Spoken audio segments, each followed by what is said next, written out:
ये श्री नरेंद्र मोदी जी ने जो चेन्नई डिक्लेरेशन पढ़ा था चेन्नई में दिसंबर के अंतिम दिनों में, हमको लगता था 29-30 का डेट होगा, 1999 को, ये भाषण उनका है। लेकिन अब उसके बाद भी जब लगा कि साहब ये तो उसके बाद भी कुछ इजाफा नहीं हो रहा है, तब तक संजोग से गुजरात एक्सपेरिमेंट हो गया और फिर आज भारतीय जनता पार्टी यहाँ पे है। अब आज जो है ये पार्टी पूरी तरह से अपने फासिस्ट मनुवादी स्वरूप में सामने आ चुकी है। अभी हमारे मित्र बंगारू लक्ष्मण जी का जिक्र कर रहे थे अमरेंदु जी। बंगारू लक्ष्मण जी को सजा नहीं हुई थी, उनकी गिरफ्तारी हुई, मतलब वो पकड़े गए थे कैश लेते हुए, कैमरे के सामने कैश लेते हुए तहलका कांड में वो आए थे। उसके बाद उनको अध्यक्ष पद से हटा दिया गया। 1952 से लेकर पहली बार एक दलित को भारतीय जनता पार्टी ने अपना अध्यक्ष बनाया था। 52 से लेकर के आज तक एक भी दलित इनको नहीं मिला। जातिवाद की बातें नहीं करते हैं, लेकिन एक भी दलित नहीं मिला, एक भी ओबीसी नहीं मिला, एक भी आदिवासी नहीं मिला, यहां तक कि एक भी महिला भी नहीं मिली जिसको ये अपनी पार्टी का राष्ट्रीय अध्यक्ष बना सके। मुस्लिम की बात छोड़ दी। अब जो अमित शाह जी कह रहे थे, जो किसी ने कोट किया कि साहब अमित शाह जी का कहना था हम टिकट उन्हीं को देते हैं जो चुनाव जीत सकते हैं। ऐसा तो है नहीं।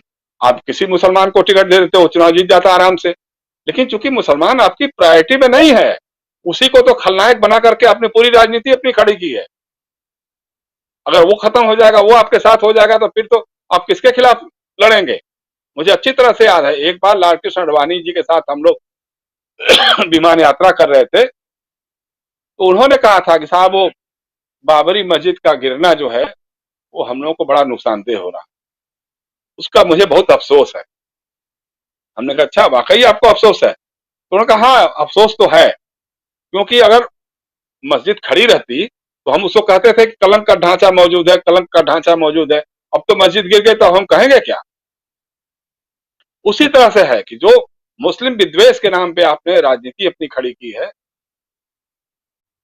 वो खत्म हो जाएगी तो फिर क्या रखेगा आपके पास? रहेगा क्या? बेरोजगारी पे आप बात कर नहीं सकते हैं, कृषि नीति पे बात कर नहीं सकते हैं, शिक्षा नीति पे बात कर नहीं सकते हैं, विदेश नीति घूम फिर करके आपको नेहरू का ही पालन करना पड़ेगा, आपके पास कुछ है नहीं।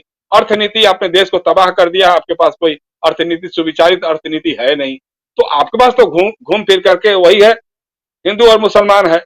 अब सबसे बड़ी बात जो आज मैं आपने जो क्लिप सुनाई थी मोदी जी के भाषण का, परिवारवाद के खिलाफ और राष्ट्रवाद के पक्ष में, जो वो बोलते हैं उसका सीधे उलट करते हैं। आज की तारीख में सबसे बड़ी अगर परिवारवादी कोई पार्टी है तो वो है भारतीय जनता पार्टी। मैं दावे के साथ कह रहा हूं, मैं सैकड़ों ऐसे उदाहरण दे सकता हूं जिसमें इन्होंने अपने परिवार के लोगों को एमएलए बनाया, सांसद बनाया, मंत्री बनाया।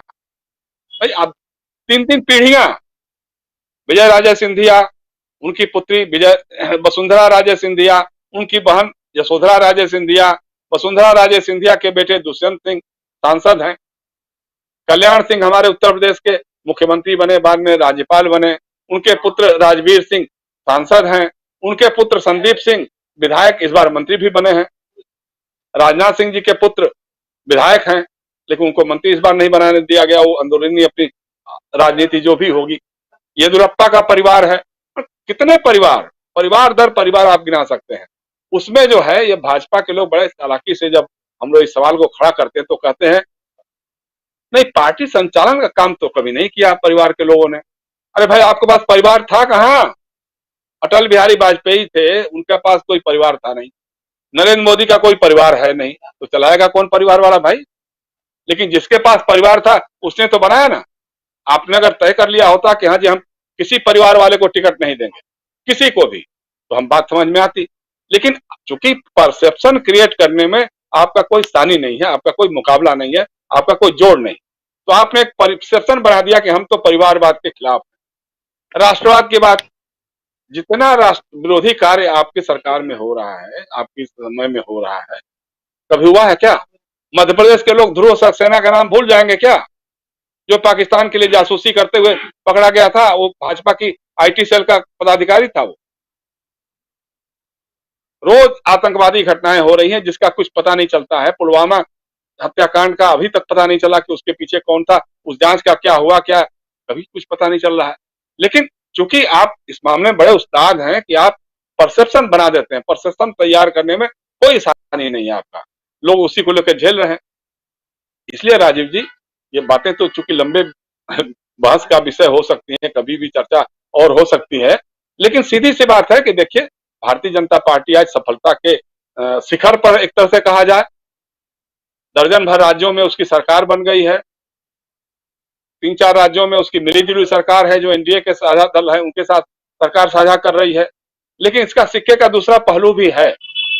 जो भारतीय जनता पार्टी शहरी लोगों की पार्टी कही जाती थी, चेन्नई, मुंबई, दिल्ली और कोलकाता जैसे 4 जो हमारे महानगर हैं, उन चारों राज्यों में इसकी सरकार नहीं।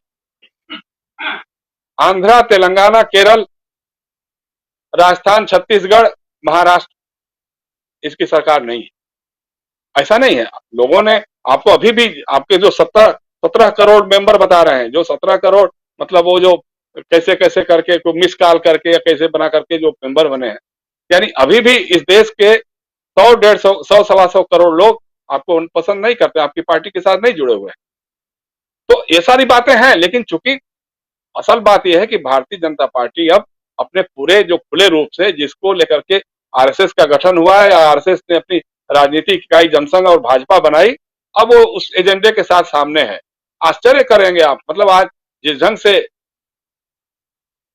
भगवाकरण हो रहा है, यहाँ सोनिया विहार में आज मैं सुन रहा था कि बजरंग दल के लोग गए, वो सब सारे घरों पे कहा हिंदुओं से कि भाई आपको भगवा झंडा अपने छतों पे गाड़ना होगा और 100-100 रुपए देना होगा, कि हम नवरात्र का फंक्शन करने वाले हैं। हल्दीराम के यहाँ सुदर्शन न्यूज जो है, वो नफरत फैलाने वाला एक जरिया जो है, वो पहुंच गया वहां जाकर के उसकी बच्ची के साथ उसने बदतमीजी करना शुरू कर दिया। अभी जो हरिद्वार में जिस तरह से धर्म संसद के नाम पे उसका कौन यति नरसिंहानंद या क्या है, जिसको गिरफ्तार किया गया था, उसको अदालत ने जमानत दे दी थी, और आकर के उसने फिर जहर उगलना शुरू कर दिया इसी दिल्ली के बुराड़ी में बिना परमिशन के। तो ये सारी चीजें एक पर एक, हिजाब से लेकर के झटका, हलाल, ये सारे इशूज खड़ा करके ये लोग, वही है हिंदू मुस्लिम विद्वेष नफरत का माहौल बढ़ाने में कैसे हम योगदान कर सकते हैं, उस काम में लगी हुई है। जाहिर सी बात है कि आज की जो भारतीय जनता पार्टी है, ये अटल बिहारी वाजपेयी, लाल कृष्ण आडवाणी से बहुत आगे निकल चुकी है। मुझे तो लगता है कि अब ये मोदी से भी और आगे निकलने वाली होगी, क्योंकि मोदी चूंकि देश दुनिया में घूमते रहते हैं, उनको थोड़ा सा लाज लिहाज भी हल्का हो सकता होगा, लेकिन आने वाली जो दूसरे लोगों की जमात दिखाई देती है, जैसे हमारे आदित्यनाथ हैं या और लोग हैं, इनको इस सबसे कोई लेना देना नहीं है। तो प्रच्छन्न जो है सांप्रदायिक ध्रुवीकरण की राजनीति को ही आगे बढ़ाने वाले हैं। जी राजीव जी।